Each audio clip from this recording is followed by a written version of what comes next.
Hey guys, welcome back. As discussed in the last lecture, we understood the architecture of RMI in the last session.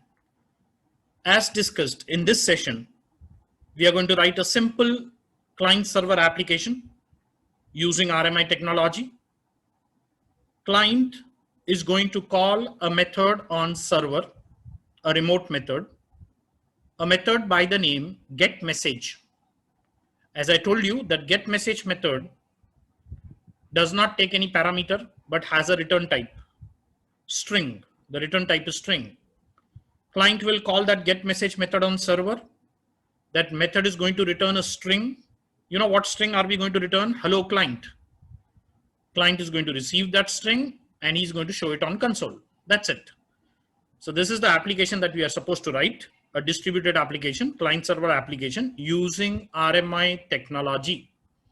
So for that client object, that server object is a remote object, and that method, that getMessage method that he's going to call is a remote method which he'll be calling. And this, he's going to do it using RMI. Okay. So what do you think? From where do we start? As told you while I was explaining you the architecture, that when it comes to RMI, your thinking as well as your coding needs to begin by writing an interface, remote interface. Remember, the name of the interface can be anything. In general, we call it a remote interface. So we need to begin by writing that remote interface. And what are we supposed to put inside? All those remote methods, we need to declare them as public abstract methods inside that interface. Those remote methods which client is going to call on server. In our case, client is going to just call one method on server, getMessage. So don't you think we need to write the interface? And in that, we need to declare this getMessage method as a public abstract method. So let's begin from there. Let's write the interface. File, new, Java, package, assignments, .rmi, import java.rmi.star, import java.rmi.star. All RMI related API, it's an RMI package. We need to increase the visibility. Now let me write the interface. Public interface. I told you name of the interface can be anything. I give the name to this interface, my interface. Public interface, my interface. Now here comes the first rule. Remember this rule. All the remote interfaces that you write, need to compulsorily extend. They need to compulsorily extend from remote. They need to, all remote interfaces that you write in RMI applications, they need to compulsorily extend from remote. So public interface, my interface extends remote. So what do you think is remote? What do you think is remote?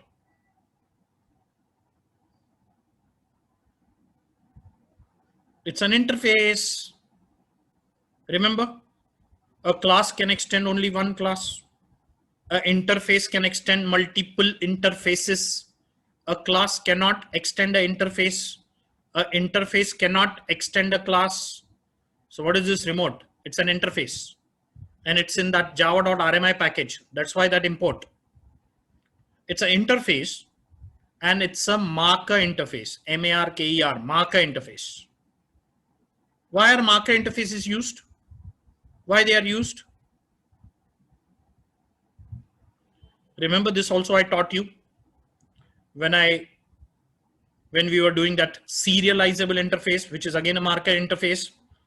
At that time, I taught you what is the use of marker interfaces. The use of marker interfaces is just to differentiate yes, no. Remember, all those objects which implement serializable can be serialized. All those objects which don't implement serializable cannot be serialized. Java wants to tell you all those objects which implement serializable, I can serialize them. All those objects which don't implement serializable, I cannot serialize them. Marker interface, differentiate, yes, no, can be serialized, cannot be serialized. Similarly here also, this remote interface, a marker interface, all those objects which implement remote interface, all those objects which implement remote are remote objects. All those objects who don't implement remote are not remote objects. All those objects who implement remote can be accessed remotely. All those objects who don't implement remote cannot be accessed remotely. Yes, no. Are remote objects, are not remote objects. Can be accessed remotely, cannot be accessed remotely. Who's going to implement this my interface? We are going to write a server, my server, which is going to implement my interface, and my interface extends remote. So in a way, my server will implement remote. So object of your my server is a remote object. All those objects which implement remote are remote objects. So my server is going to implement remote. So my server's object is a remote object. It can be accessed remotely. It's just marking it. Okay. I hope you got the meaning of it. So please remember, that's the first rule. All remote interfaces that you write in RMI, they need to compulsorily extend from remote. Okay, now let's come inside this interface. As discussed, that get message method, we need to declare it as public abstract method in this interface. Public, again, if you recollect, when I was teaching you interfaces, when you're declaring public abstract methods inside an interface, whether you use that public modifier yes or no, it will be assumed. Whether you use abstract modifier yes or no, it will be assumed. Remember this? I'm not specifying abstract modifier, but even if I don't specify abstract modifier, it will be assumed. So public return type string, as we discussed, this get message method will be having a return type string. Public return type string, name of the method, get message, does not take any parameter. Okay. Now here comes the second rule. Remember this. The first rule was all your remote interfaces should extend remote. Now comes the second rule. All the remote methods that you declare, inside remote interface, they need to compulsorily have a throws clause. They need to compulsorily have a throws clause, throws remote exception, semicolon. All the remote methods. This is the second rule. All the remote methods that you declare inside remote interface, they need to compulsorily have a throws clause, throws remote exception, compulsorily. But now let's try to understand, why is it compulsory? Why is it compulsory that those methods that you declare inside remote interface should have a throws clause, throws remote exception? Why? Okay. Tell me what I have taught you when we are doing exception topics. Exception topic, I taught you. When do we give a throws clause for a method? When do we give a throws clause for a method?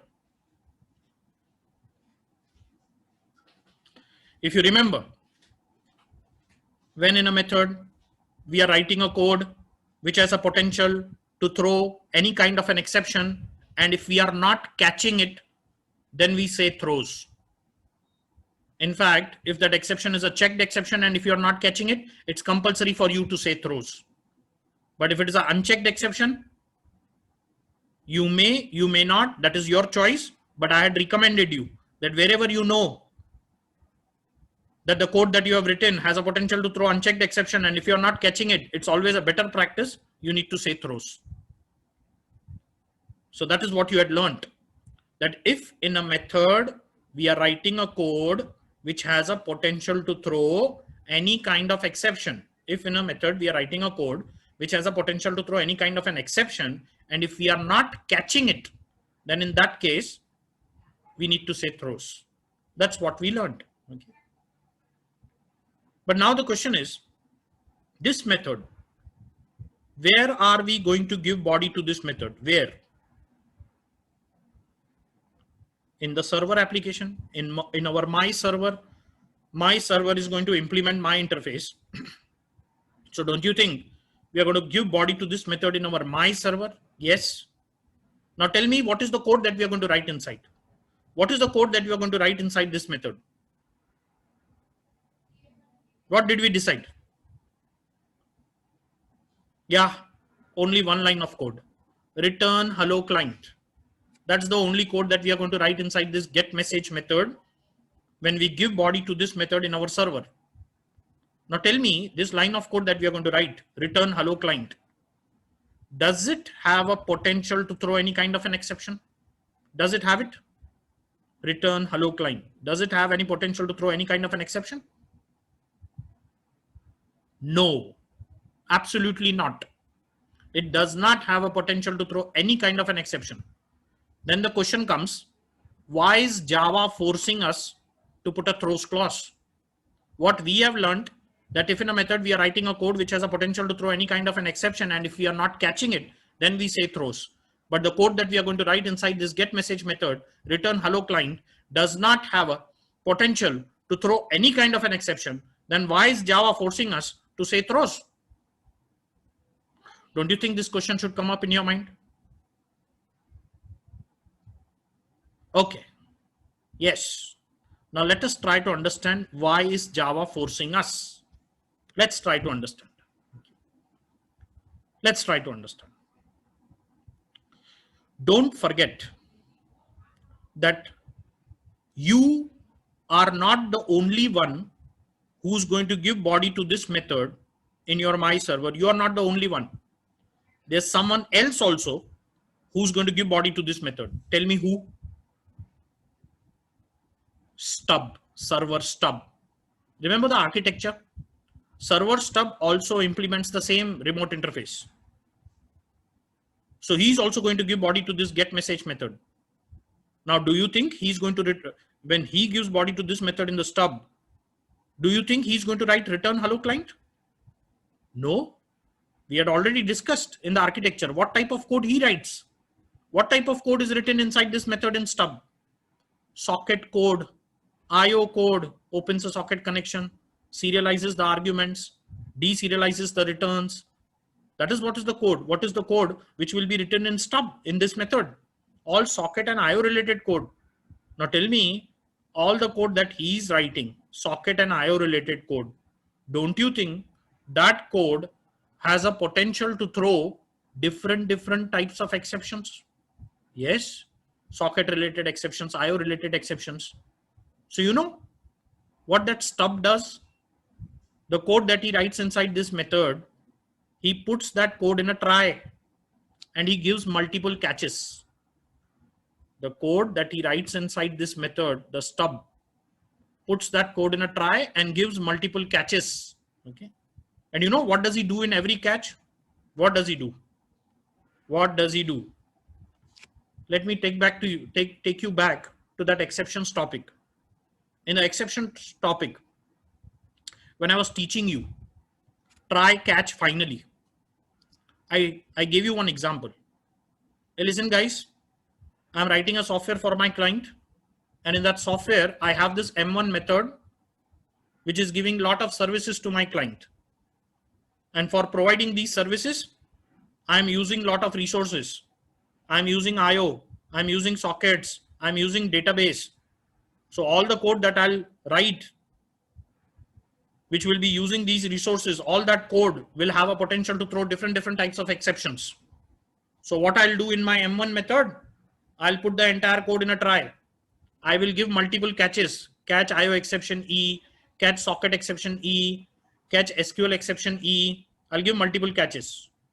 Now at runtime, let's say if the database is down, database server is down, so definitely that code will throw a SQL exception, which will be caught in my catch SQL exception E. But then my logic says, what can I do? I really cannot do anything. Database is down, server is down. I really cannot help.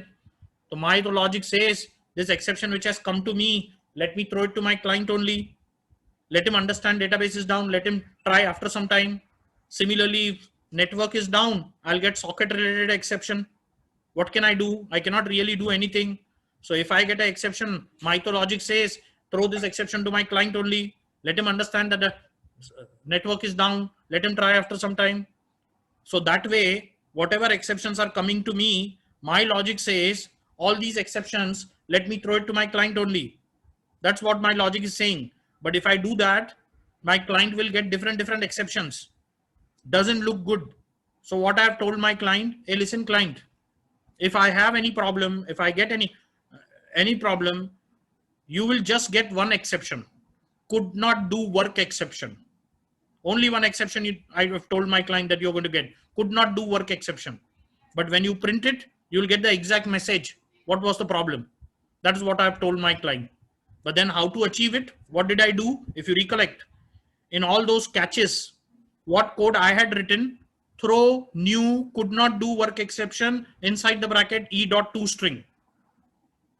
So what was I doing? If I was getting any exception, I was getting the message from that exception, putting it in could not do work exception, and I was throwing it.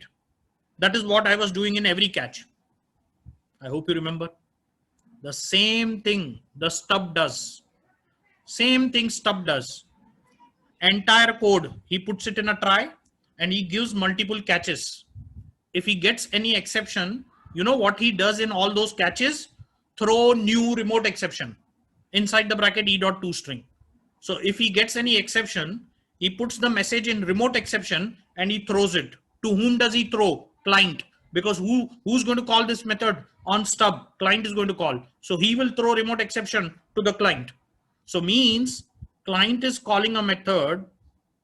In fact, since he's throwing remote exception, that's why what he does, what stub does, he puts a throws clause for that remote method. In the stub, he puts throws clause, throws remote exception. Why? Because he's throwing an exception.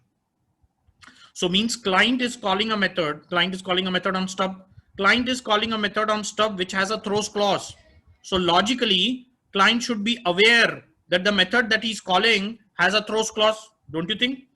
Stub is throwing remote exception. So for the method, he declares throws clause, throws remote exception. Client calls that method on stub, which has a throws clause. So logically, client should be aware that the method that he's calling has a throws clause. He should be aware. But then client does not know about stub. He knows the method signature as given in the interface. If you remember my architecture, client knows the interface. So client knows the method signatures as given in the interface. So logically, he should be aware that the method that he's calling has a throws clause. How will he get aware? Only if the method signature, which is given in remote interface, if it has a throws clause, that will make him aware. That's why Java is forcing you to put a throws clause. I hope you got it. So once again, client calls the method on stub, which has a throws clause, but client does not know the method signature as in stub. He knows the method signature as given in interface. Java wants that the client should be aware that the method that he's calling has a throws clause. So how to make him aware? That's why Java is forcing you that when you declare the remote methods in remote interface, you put a throws clause. I hope you got it. That's why it is compulsory. Okay. But now the same method, you're going to implement it in server, and in the server, what you're going to write? Return hello client, which does not have a potential to throw any exception. So my question is, when you give this method body in server, in your server, my question is, can you remove this throws clause? Yes or no?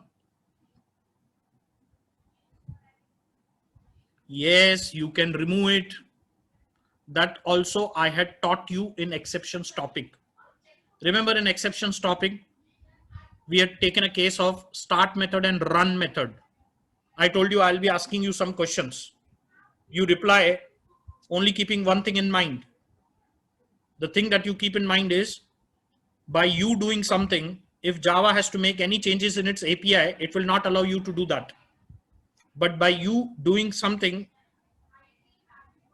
If Java does not have to make any changes in its API, it will allow you to do that.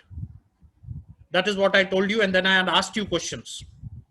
I told you run method originally does not have a throws clause.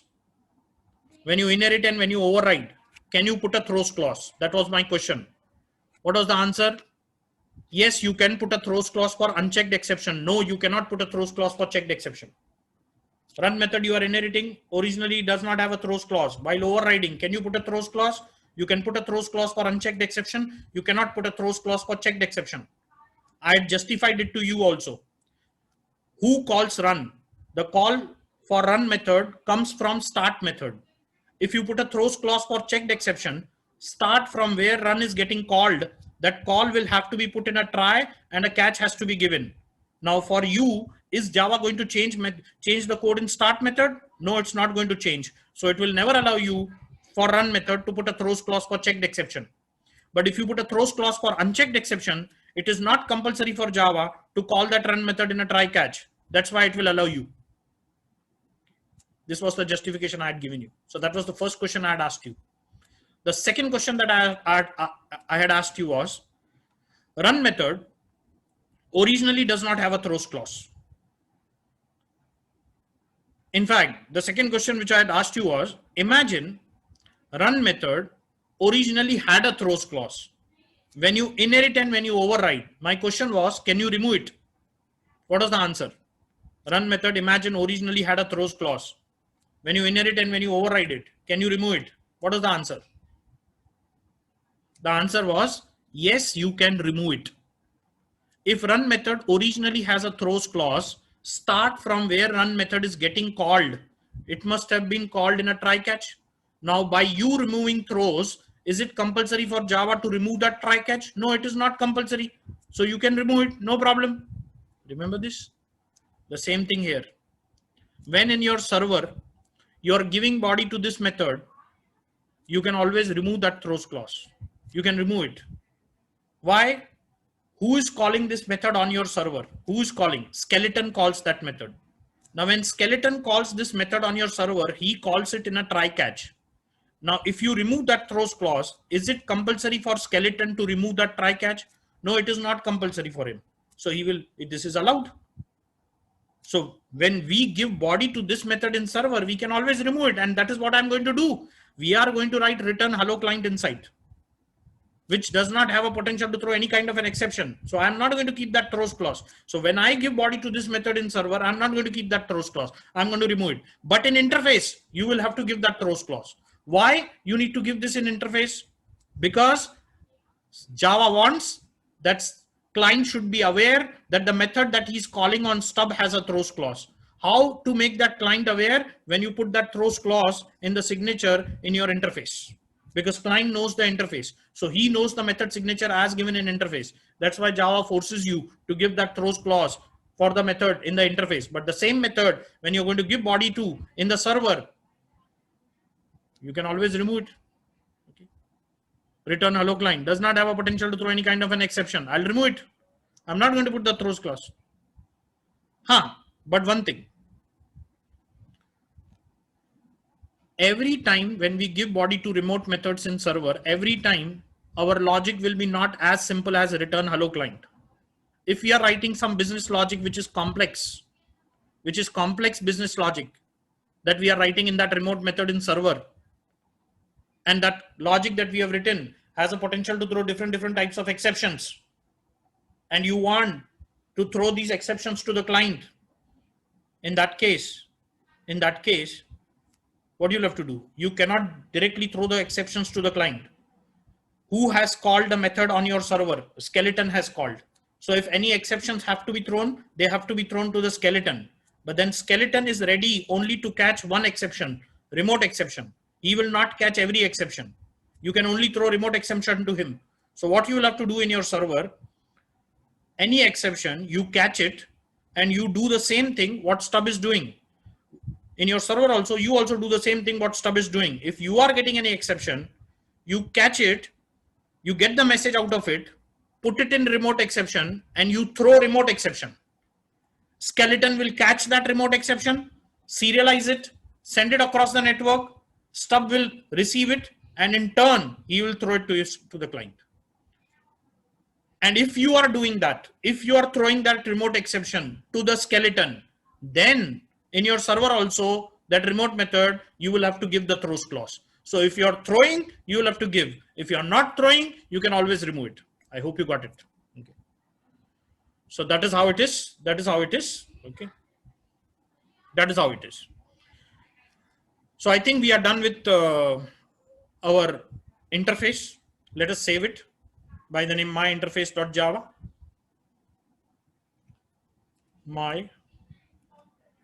myinterface.java. Okay. We save it. We also compile it. Java C -d dot my interface dot java. Compile. Now next, after writing the interface, what do you think next we should do? Now next, we are supposed to write our server. So let's write our server. So let's write server, file, new, Java, package, assignments dot RMI, import Java dot RMI dot star. Okay. Import Java dot RMI dot server dot star. Import Java dot RMI dot registry dot star. 3 imports. I'll be referring classes from all 3 packages. When I refer, I'll let you know which class is from which package. But now, as far as server is concerned, what do you think? What all things need to be done in the server? What all things? See, as far as server is concerned, we need to do 3 things. 3. 1, we need to give body to that get message method. That is one thing we are supposed to do. Second, we are supposed to give a constructor. And you know what we are going to do inside the constructor? Start RMI registry, bind the stub. Remember, we need to bind the stub in RMI registry. But before that, we need to start the registry. And I told you, there are 2 ways in which you can start the registry. One is separately through separate command prompt, or the second option is you can write a code to start the registry. And that's what I'm going to do. I'm going to write a code to start the registry. So in the constructor, I'm going to do 2 things. Start the registry, bind the stub. So constructor, start the registry, bind the stub, give body to get message method. That is the second thing. And third, main method, new my server. That's it. So these are the 3 things that we need to do inside my server. So let's start. Public class my server. Public class my server. Public class my server. Do you remember? You are using this technology. You will have to come into agreement with this technology. When you write your server, it has to extend from a class by the name unicast remote object. That's what I told you when I was discussing the architecture of RMI technology. Extends unicast remote object. I told you somewhere in your server application, you're going to do new my server. At runtime, as soon as that constructor of my server gets called, what will be the first line of code in any constructor? Call to super constructor. So call will go to constructor of unicast remote object. I told you he does some important things. What all things does he do? Remember, I told you As soon as call goes to constructor of Unicast remote object, he is going to instantiate stub. He is going to instantiate skeleton. He is going to instantiate server socket, make him come in a wait state to accept client connection. All these things. Who does it? Where is the code written? Constructor of Unicast remote object. So, you know, whatever things that he is doing, that constructor of Unicast remote object, whatever he is doing, you know, in short, what we say, he is making your object ready for remote calls. He is making your object ready for remote calls. Or in short, he is making your object remotable, ready for remote calls, remotable. So that's what we'll have to do. Our class will have to extend, our server will have to extend from Unicast remote object. He is the one who's going to make our object remotable, ready for remote calls by instantiating stub, instantiating skeleton, instantiating server socket, making him come in a wait state to accept client connection. So public class myServer extends Unicast remote object, implements my interface. Extends Unicast remote object, implements my interface. Now come inside the class. Declarations. What will come in the declarations? In the constructor, we are supposed to bind the stub in RMI registry. As discussed, we need to call that bind method of RMI registry to bind the stub. And we already discussed that this method will take two parameters: identity, resource. Identity, resource. In our case, the resource is stub, but we also need to pass identity, and identity is nothing but a string. Some string has to be used as identity. Whatever identity you give to that stub, when client looks up, he will pass that identity to get that stub. So I'll declare one string, which I'm going to use it as identity. So let me do it. String identity is equal to, let's say, Mikado. So I'm using that string as identity. Okay. So I think that's the only thing which will come in the declarations. Now the constructor, public my server, public my server. As discussed, the first line of code in any constructor is always a call to super constructor. In our case, the call will go to constructor of Unicast remote object. And now you already know what is the type of code which is written in constructor of Unicast remote object. Instantiate stub, instantiate skeleton, instantiate server socket, call that accept method on server socket. All these things, all such code is written in constructor of Unicast remote object. You know, all this code which is written in constructor of Unicast remote object, again, all this code has a potential to throw different kinds of exceptions. So you know what this Unicast remote object, what does he do in the constructor? This complete code, he puts it in a try. Again, he gives multiple catches. And in every catch, you know what he has written? Throw new remote exception. So means if he gets any exception, he throws it as remote exception. Since he's throwing remote exception, for constructor of Unicast remote object, there is a throws clause, throws remote exception. So the constructor of Unicast remote object has a throws clause, throws remote exception, and that is Java's checked exception. From our constructor, we are giving a call to that constructor which has a throws clause. So don't you think we are writing a line of code which has a potential to throw Java's checked exception, remote exception? So don't you think we'll have to either put that call to super, we'll have to either put that in a try and give a catch, or for our constructor, we'll have to say throws. So what do you like to do? Should we call super and put it in a try, or should, for our constructor, we should say throws remote exception? What should we do? Listen, actually both the options are correct, but that first option, we call super in a try, is a problem. You know why? If you try to do that, try, open the brace, super, you know what will happen when you compile? Compiler will give you an error. You know the error that is going to give you, call to super must be the first statement. Remember I told you, no code can come before call to super constructor. He won't even allow try. So here, actually we don't have that option. We have only one option. For our constructor, we'll have to put a throws clause. So public my server, we'll have to put a throws clause, throws remote exception.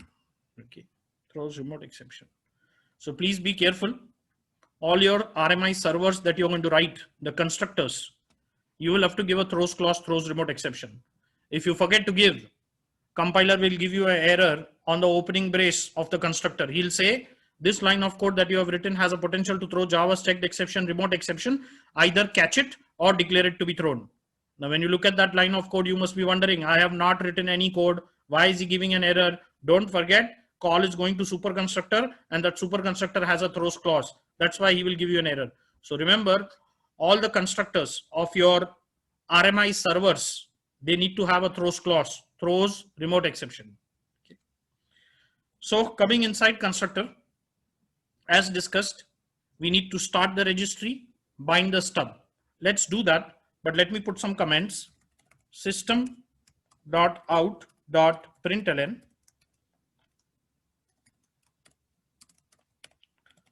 starting server application, system.out.println starting RMI registry. Try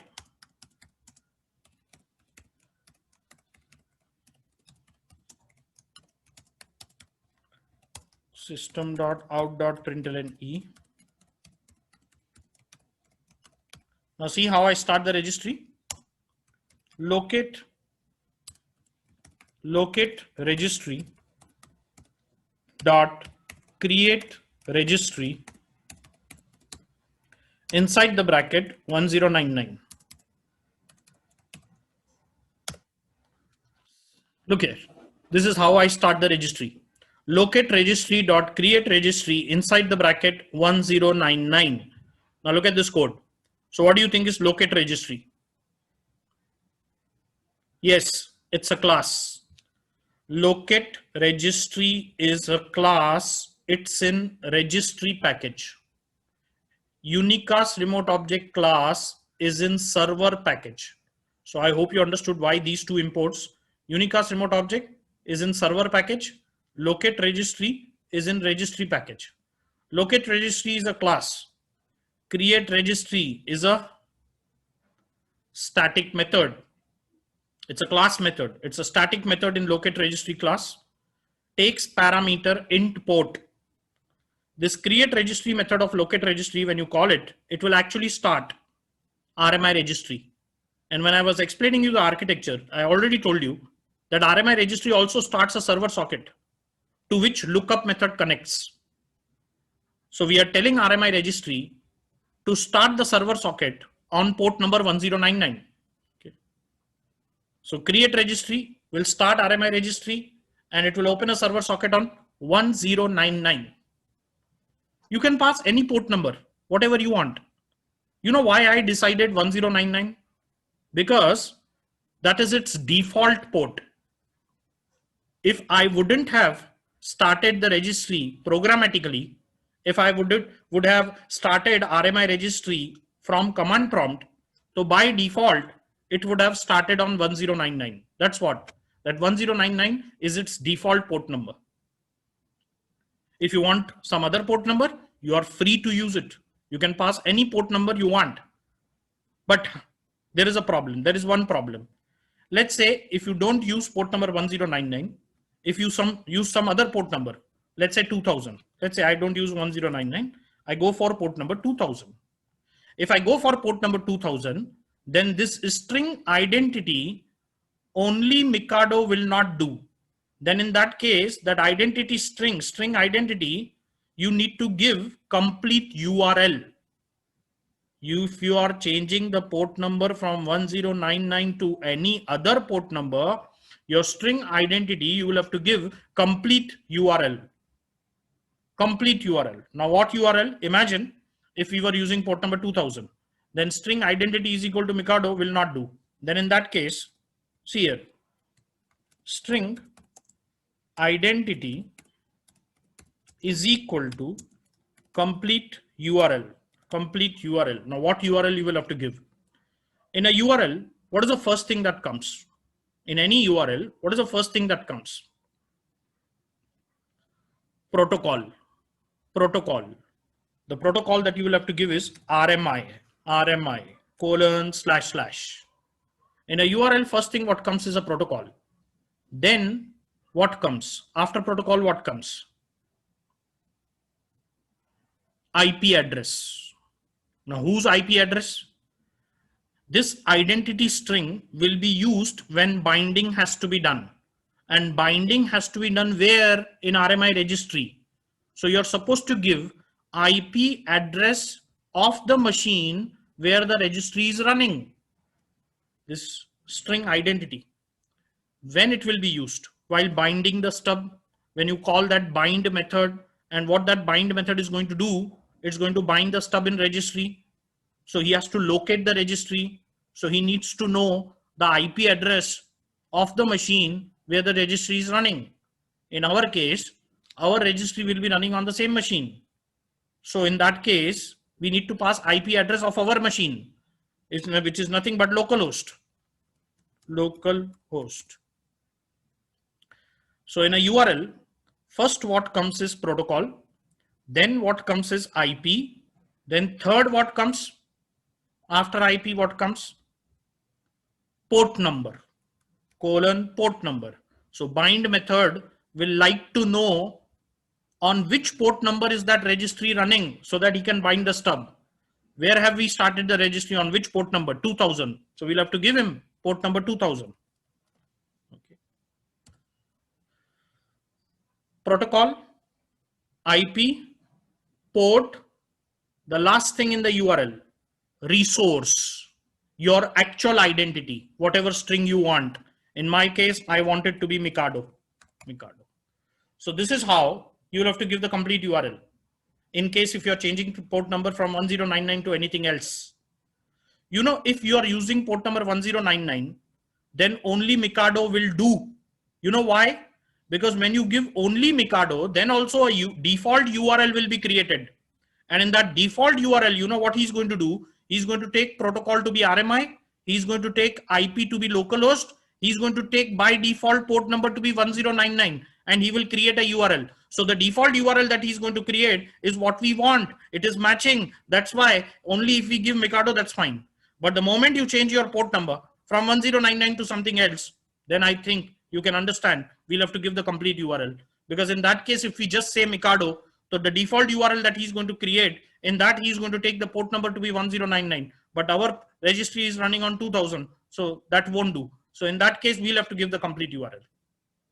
I hope you got it. Anyway, while looking up from the client side, from the client application, when we look up, at that time, so we have to give complete URL only. Complete URL only. We just can't give Mikado, even if we are using port number 1099. Why? Because client will be on a different machine, while registry will be running on server machine. So if we just give Mikado, so by default, he's going to take IP localhost, means client's machine. No, that IP has to be changed. IP has to be given of server machine. So even if you are using port number 1099, when you look up from client side, you will have to give complete URL, because there, while looking up in the URL, you need to give IP address of server. Yes, in my case, in our case, I'll be showing you server and client running on the same machine. So in my case, actually client is on the same machine. So even if I give Mikado, that's fine, because he's going to take localhost and server is also on localhost. But practically, I hope you can understand that the client will be running on a different machine. Okay. So even though I am showing it to you on one machine, still in my client application, even if I am using 1099, I'll keep a practice of using the complete URL. So I'll keep a practice of using complete URL while looking up, okay, from the client application. but I hope you got this concept. So now I leave it on you, which port number you want to use. If you want to use 1099, in that case, you can just say string identity is equal to Mikado. But other than 1099, if you're using any port number, you'll have to give the complete URL, and in the URL, you need to give the appropriate port number on which you have started the registry. So in my case, I'll go for 1099. In that case, I can just do it. String identity is equal to Mikado. As far as you are concerned, whatever you feel, you can go ahead. Okay. Now this create registry, that static method of locate registry, has a throws clause. Throws port already in use exception. If that port is already in use, he's going to throw an exception. Port already in use exception. Okay. Which is Java's checked exception. It has a throws clause, which is Java's checked exception. So don't you think we are writing a line of code which has the potential to throw Java's checked exception? That's why I'm putting it in a try block. So this line of code should start your registry. Once the registry is successfully started, I can say system.out.println registry started. Now system.out.println binding stub. Now look at the line of code to bind the stub in RMI registry. Naming dot rebind. As expected. How many parameters it's going to take? 2. Identity resource. That identity is our this string Mikado, whose reference is in identity. So first argument that I'm going to pass is identity, comma resource, identity, comma this. Okay, this. Look at this line of code. Naming dot rebind inside the bracket identity, comma this to bind the stub in RMI registry. Okay. Now in this line of code, there are quite a few things which I'll discuss with you. Okay. But first of all, what do you think is naming? Yeah, it's a class. Naming, it's a class in RMI package. So look here, naming class is in RMI package. Unicast remote object is in server package, and locate registry is in registry package. So I hope this makes you understand why the 3 imports. Okay. Naming is a class. Within that, rebind, yes, is a static method. It's a static method, and as expected, it's taking 2 parameters. This method is going to bind that stub in RMI registry, and as expected, it is taking 2 parameters, identity and resource. Okay. But now few things. It's taking 2 parameters. Now my first question is, what do you think are the parameter types of this method? Rebind, what are those 2 parameter types? Guess the parameter types.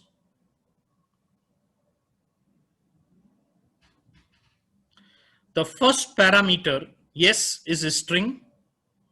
The second parameter is remote. You already know remote is an interface. All remote interfaces that you write in RMI should extend from remote. Our my interface is also extending from remote. The second parameter type, the first parameter type is string, identity. The second parameter type is remote. What is remote in Java? Interface. Can we have an object of it? No. So when we call this method, what argument do we pass? Object of a class which implements remote. Object of a class which implements remote. What are we passing? This means reference of my server. My server implements my interface. My interface extends remote. So don't you think my server is implementing remote? My server is implementing my interface extends remote. So in a way, my server is implementing remote. So object of my server is an object of a class which implements remote. So we are passing a correct argument. So please remember the parameter types. The first parameter type is string, and the second parameter type is remote. Okay. I hope you understood the parameters. But now the second question which comes up is, what are we supposed to bind? What are we supposed to bind? We are supposed to bind stub in RMI registry. So in our case, that resource which has to be bound is stub. So don't you think that second argument, the resource which we are supposed to pass is stub, our my server's stub, because that is what we are supposed to bind. But are we passing my server's stub as second argument? Are we passing? No, we are passing object of my server. Actually, what we are supposed to pass is my server's stub object, because that is what we are supposed to bind. But what we are passing is my server, isn't it? So doesn't a question come in your mind? We want to bind something else. We are passing something else. We want to bind my server's stub, and what we are passing is my server. How's that? That is a question that should come in your mind. Let me answer it. Let me answer it. What we are doing is correct. Yes, what we are passing is my server. Yes, what we want to get bind is my server stub. But what we are passing is my server, correct? And that is what is going to happen. Though you are passing object of my server, what will actually get bound is my server's stub. Now how? Try to understand how. Okay. Try to understand how.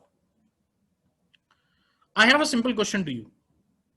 I have a simple question to you. Suppose this is a remote object. Suppose this is some remote object. I want to talk about equals method. You already know till now. Equals method is originally declared and defined in object class. Checks for referential equality. But the documentation clearly tells you that you inherit this method in your classes. As far as your class is concerned, you know what is your logical equality. If it is same as referential equality, very good. But if it is not same, you should override that equals method and you should put logical equality inside it. So now I want to talk about logical equality. My question to you people is, suppose this is a remote object. Suppose this is a remote object, and let's say I call equals method on it. It's a remote object and I call equals method on it and pass a reference as argument. I call equals method on him, pass a reference as argument. My question is that equals method, what should it check? That equals method, what logical equality should it check?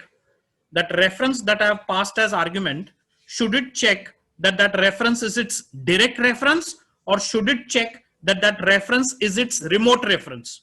What should it check? I'm calling equals method on a remote object and I'm passing a reference as argument. That equals method should check what logical equality? That reference which has been passed to it, is it its direct reference, or should it check whether that reference is its remote reference? What should it check? It's a remote object, mind you. So what logical equality should be checked? Don't you think the logic says that if it is a remote object and that reference, when that equals method is called on it and that reference is passed to him, that equals method should check whether that reference is its remote reference? Why? Because this object is a remote object. See, what is the meaning of a remote object? Remote object, the meaning is that object is meant to be accessed remotely. That is why it is a remote object. It is meant to be accessed remotely. And to access it remotely, what will that client require? Don't you think he will require a remote reference to access it? Remote reference is nothing but stub. Okay. Stub. Remember, stubs are called remote references. Yes. Yes. So if it is a remote object, the logic says means it is to be accessed remotely. And to access it remotely, what will someone need? His remote reference. No? So don't you think the logical equality says that equals method to check should check whether that reference is his remote reference or not? Yes. Yes. So you know here what I'm trying to tell you. Here what message I'm trying to give you. The message that I'm trying to give you is, whenever you talk about a remote object, whenever you talk about a remote object and you talk about his reference, anybody will take it for granted that you are talking about remote reference. Don't you think so?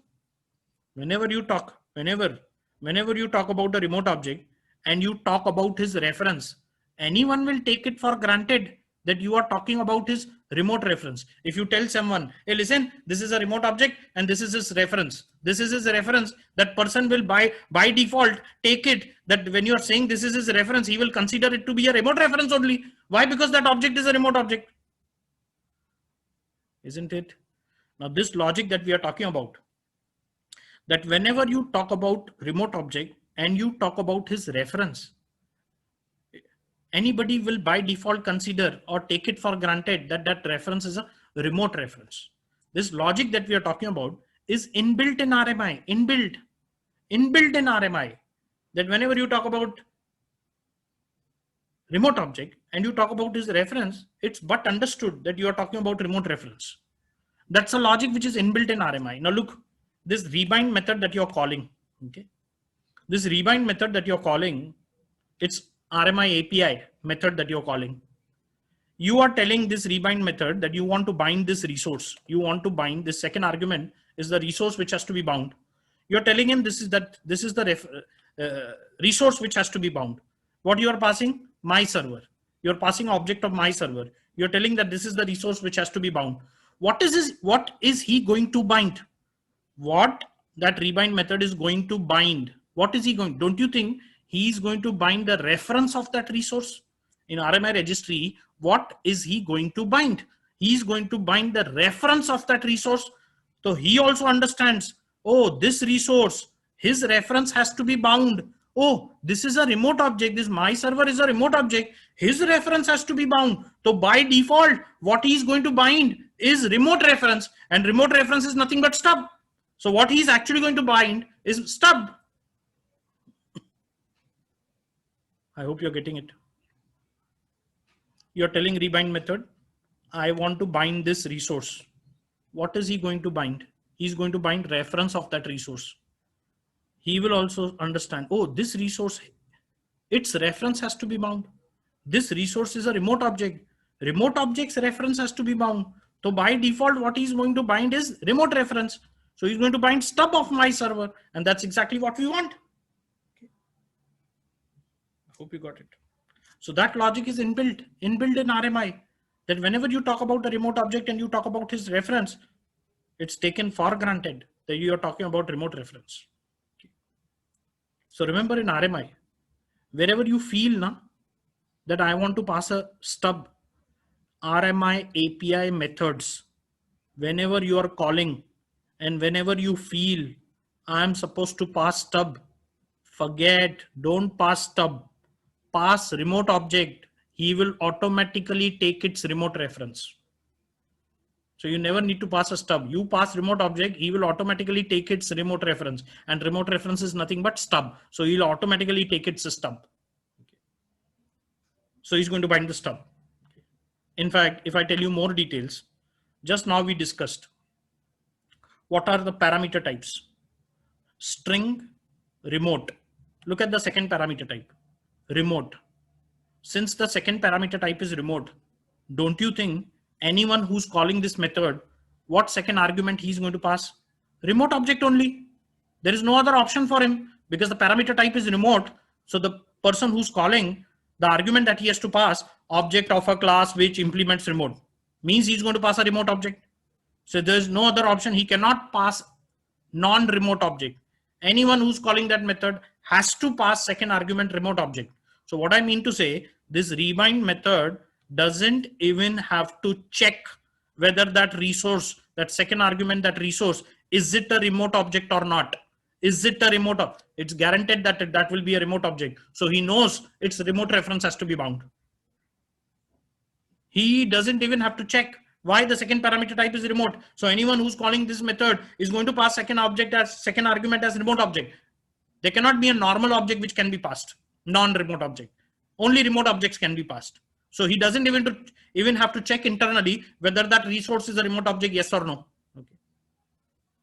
But what I say, just try to more discussion. What I say, imagine if that second parameter type, imagine if that second parameter type was not remote, if it was object, imagine if that second parameter type was not remote. Imagine if it was object. If the second parameter type was object, then anyone can pass any object. It may be a remote object. It may not be a remote object. Even if that was the case, take it. Even if that was the case, rebind method would have internally found out that that second argument which has been passed, is it a remote object or not a remote object? He will find out. And if he finds it to be a remote object, he's going to bind the remote reference. And if he finds out that it's a normal object, he's going to bind a direct reference. So even if that parameter type was object, he would have found out. But in this case, so he doesn't have to find out because the second parameter type is remote. Okay. We got it. More details. He would have found out that that second argument which has been passed, is it a remote object or not? Okay. Question is, how will he find out? That also I'll just like to give you a clue. How will he find out? Imagine this. Imagine file new Java. Imagine that rebind method. Imagine that rebind method was taking first parameter string, second parameter object. If second parameter was object, anyone can pass any object. It may be a remote object. It may not be a remote object. He's going to find out. See, how is he going to find out? Okay. You know what he will do? There's something called as reflection API in Java. He will use that.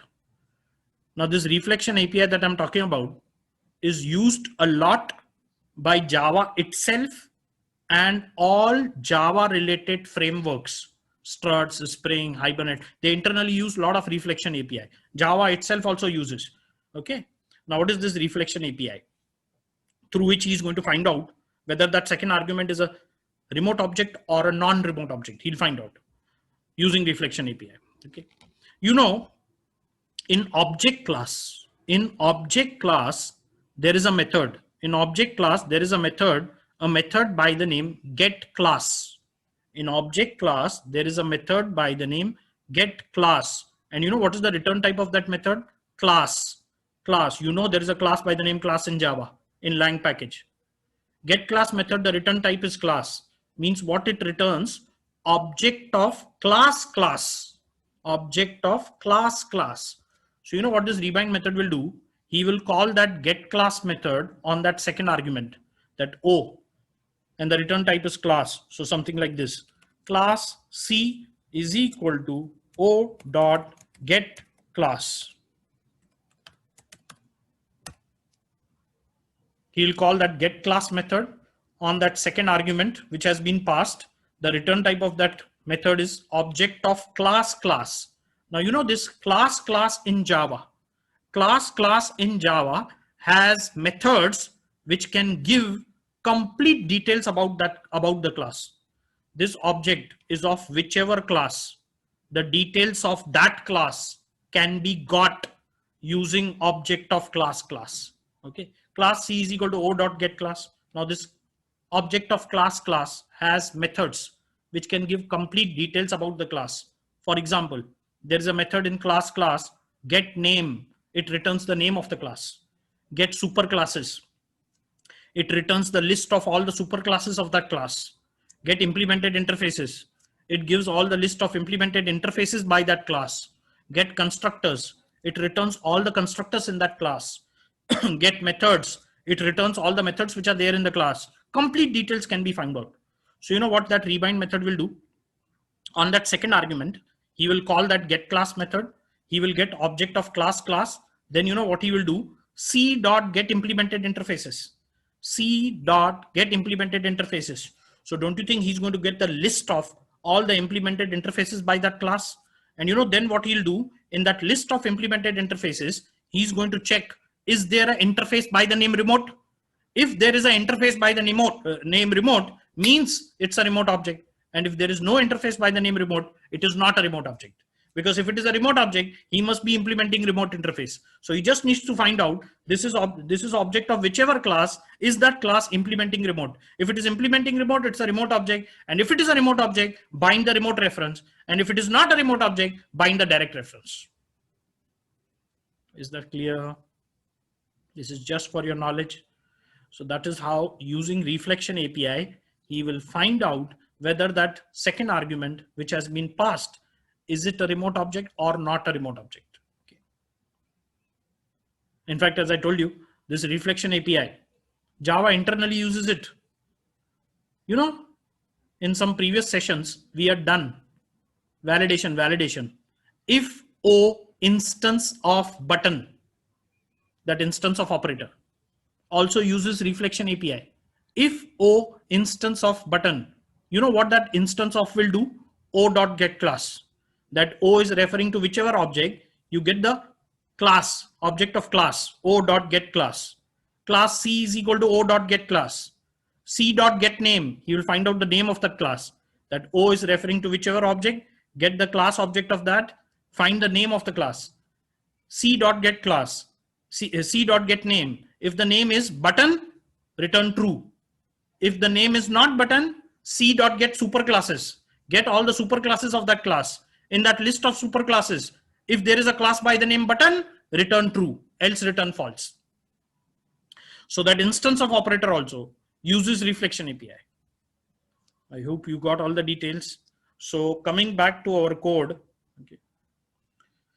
Yeah, we are passing object of my server, but what will actually get bound is stub of my server. Stubs are also known as remote references.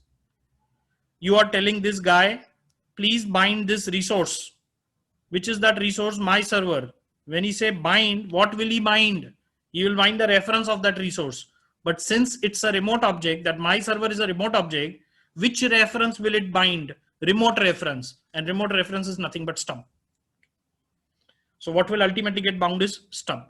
So please remember, again, the bottom line, whenever you are calling RMI API method, and wherever you think, wherever you feel that I'm supposed to pass stub, please don't pass stub.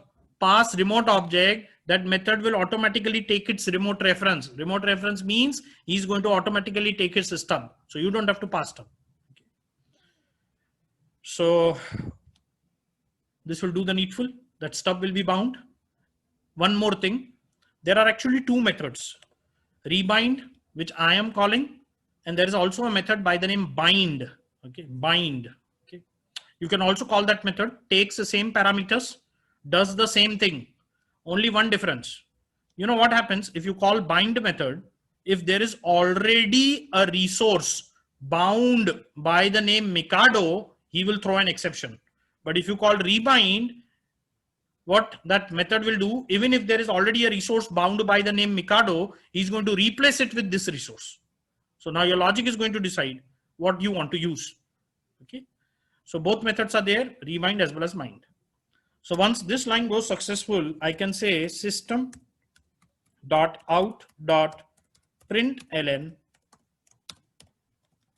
stub bound.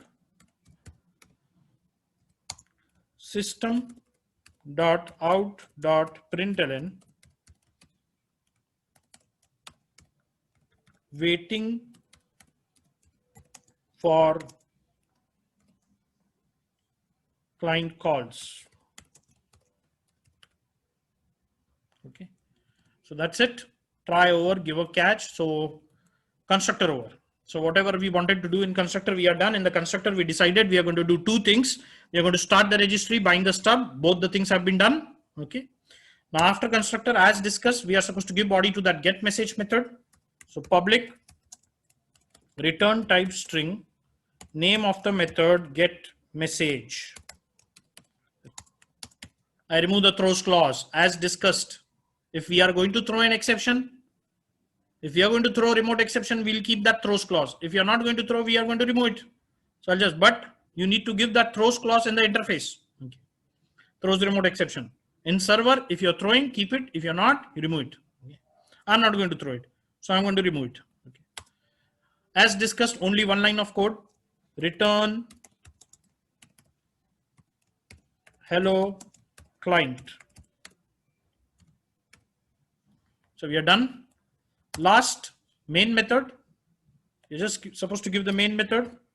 Public static void main string args square brackets.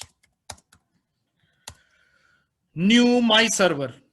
New followed by call to the constructor. But don't forget that constructor has a throws clause, throws remote exception, which is Java's checked exception. So don't you think we'll have to call this constructor in a try? Yes.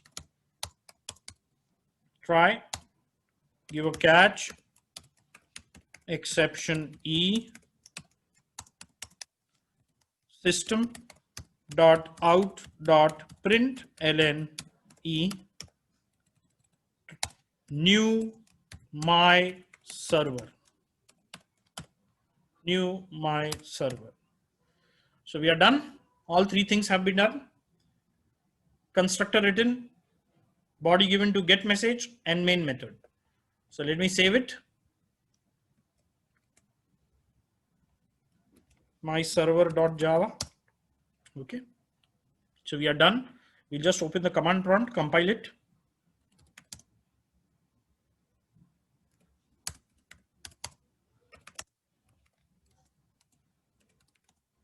Java C -d dot my server dot Java. System S capital, sorry, by mistake S lowercase, 23 line number.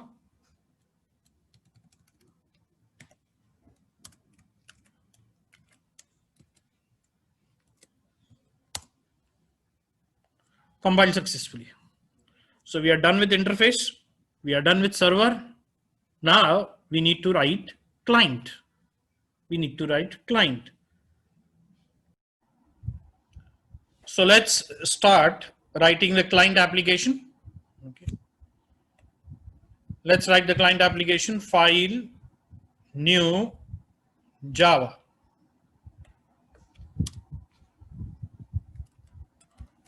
Package, assignments, dot RMI,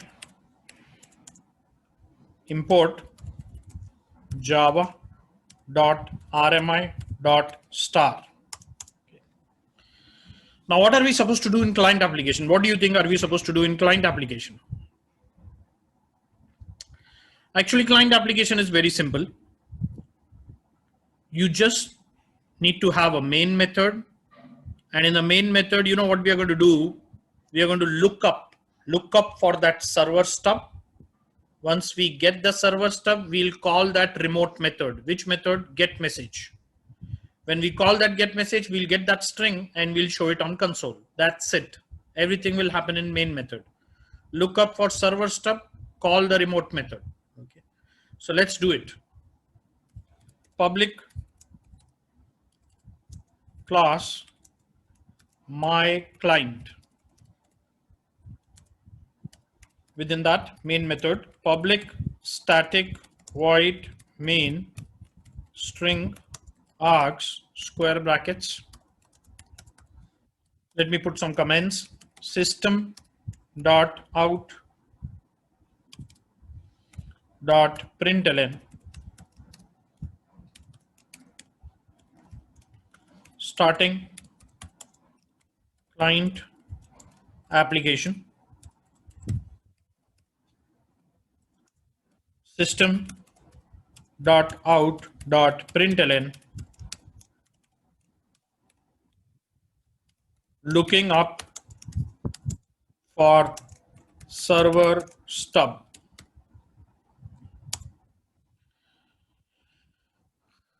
As I told you, the method to look up is a method by the name lookup. Again, it is a static method in naming class. So how do you think we are going to call it? Class name dot naming dot lookup. What do you think must be its parameter type? What do you think must be its return type?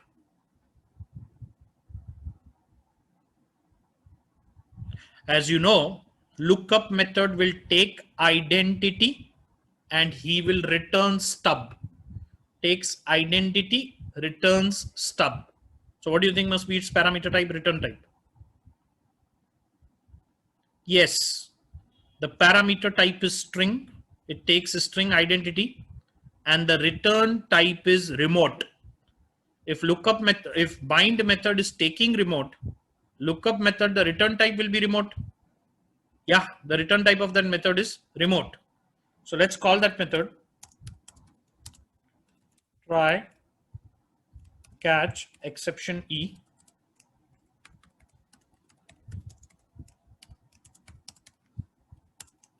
System dot out dot println E. Since the return type is remote, so remote R is equal to naming dot lookup inside the bracket string identity. We'll be passing the complete URL. I told you, even if my registry is running on 1099, then also from the client side, I'm going to pass the complete URL because practically the client will be on different machine. So in the URL, we are supposed to give IP address of the server. It's a coincidence that in our case, the client and the server application is client and server machine is same. So in my case, it will be localhost. But practically, I hope you can understand, client will be on a different machine. So we'll pass a complete URL, RMI colon / localhost colon 1099 / Mikado. Please be careful. In your server application, that resource name Mikado, which you have used to bind your stub, is lowercase. So when you look up, if you see here, the resource name Mikado in your server, which you have used to bind, it's lowercase. So when you look up from the client side, it should be lowercase. If by mistake, if you make M capital, I mean, there is a difference in the case. That lookup method will throw an exception, not bound exception. He won't be able to find that. Okay. So remember, the resource name, the case, and the spelling has to match. Okay. Bracket over. Okay. So this should get us that lookup method will return the stub whose reference we are collecting in R. Now next what we need to do, don't you think we need to call that remote method? That R is our reference to that stub. So now client is going to call that remote method on stub, get message, R dot get message. But now tell me, can we do R dot get message? Can we do it? That R is of type remote. It can refer to stub because stub is implementing remote. But then R can only be used to access those members in stub, which that stub inherited from remote. But I have already told you that remote is a Marker interface. It does not have anything inside. So can you use R to call that get message? No. So what do you think we'll have to do? Typecasting. We'll have to do typecasting. So what do you think? We'll do typecasting in what? What you will use for typecasting? In what will you typecast? What do you think? Look here. Remote interface. My interface extends remote. Remote interface. My interface extends remote. And there are two classes which implement my interface. One is my server. My server implements my interface, and the second class which implements my interface is stub. Now, actually, I don't know the name of the stub class because that will be written by RMI technology. Whatever is the name of that stub class, ABC, XYZ, let's say ABC. So that ABC is also implementing my interface. So if you look at the hierarchy, right at the top is remote. At the next level, my interface. My interface extends remote. Then there are two implementing classes, my server and ABC, where ABC is, I am assuming, name of the class of stub. Okay. That is the inheritance hierarchy. Now, actual lookup method, what he's going to return? He's going to return object of stub, means object of ABC. So don't you think actually the typecasting which should be done is in ABC? Okay. In ABC, the typecasting should be done because the actual object will be returned of stub. But that stub class name, ABC, is just an assumption. We don't know the name of the class because RMI is going to write it. So if we don't know the name, how can we typecast? We cannot. So what we will do, we'll just come one step down. We'll typecast it into my interface. Even if we come one step down and if we typecast it into my interface, don't you think we'll be able to call that get message method? Because get message method is coming from my interface. So our job will be done. Ideally, it should get typecasted in that stub class, but that stub class name, we are not knowing it. Okay.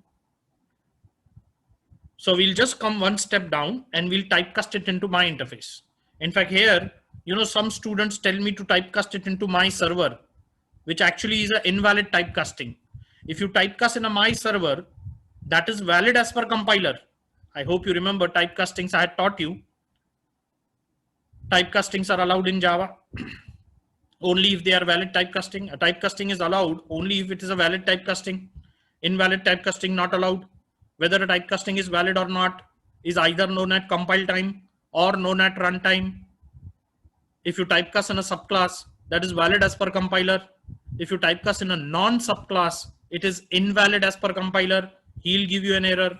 But if you typecast in a subclass, that is valid as per compiler, but it may still turn out to be invalid at runtime if instead of that subclass, some other subclass is returned. I hope you remember this. Now, my server and that ABC, both are subclass to remote. They are both subclass to remote.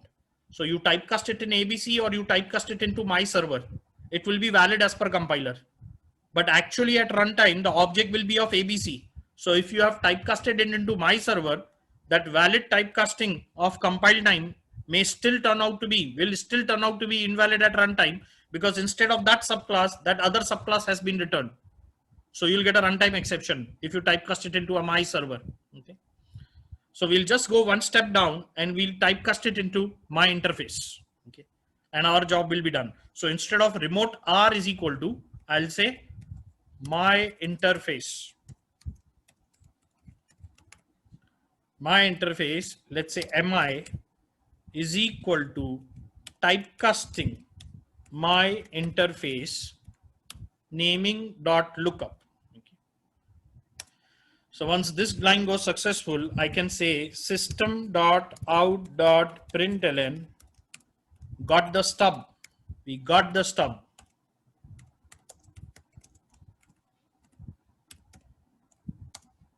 System dot out dot println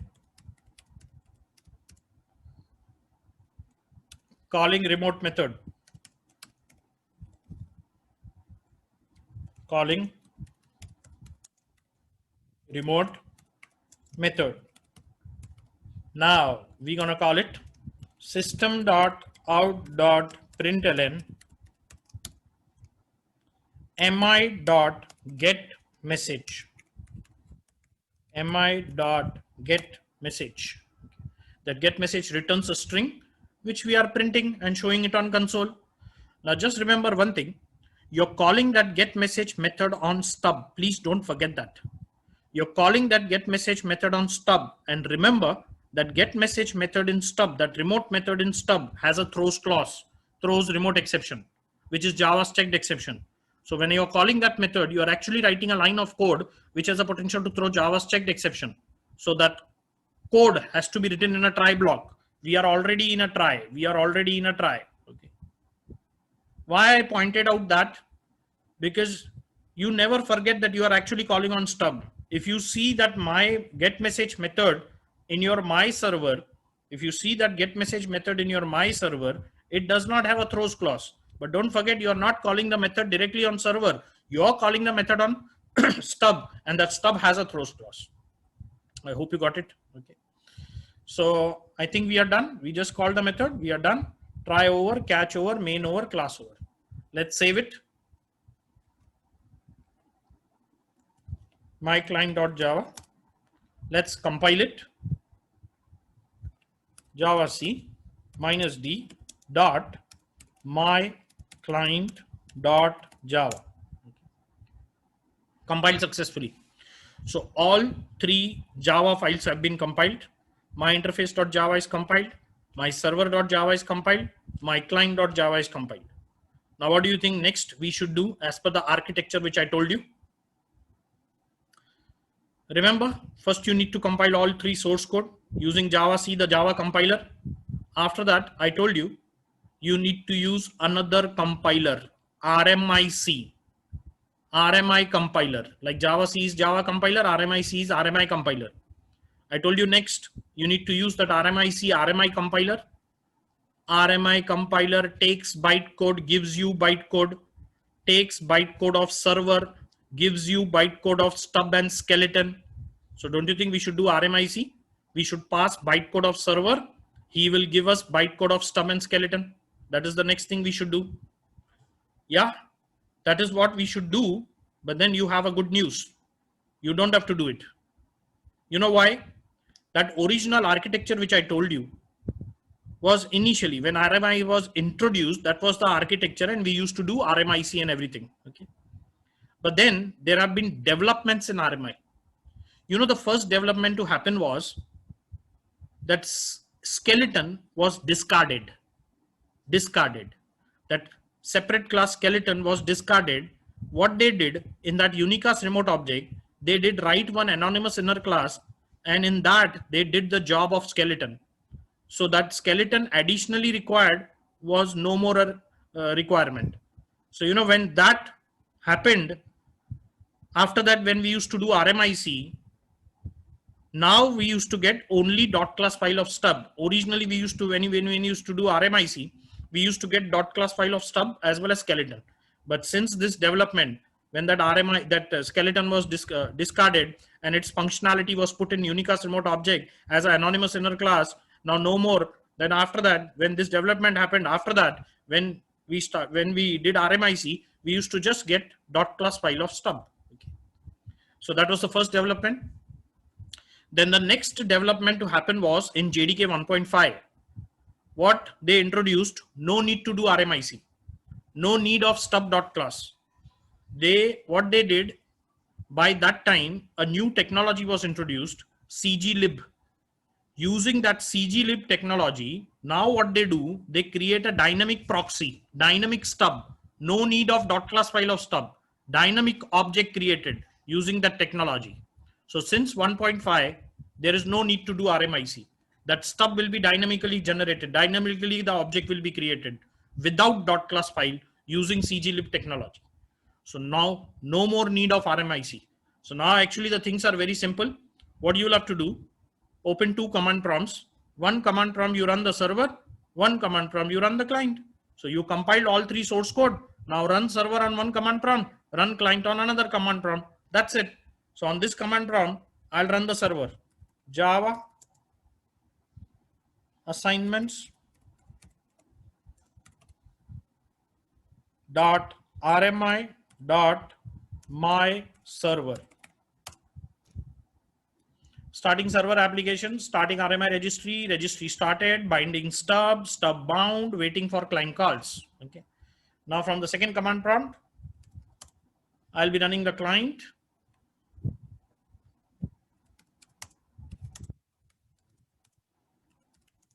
Java assignments dot RMI dot my client. Starting client application, looking up for server stub, got the stub, calling remote method, hello client. So that get message got called, he got a string which we got printed. So we are done.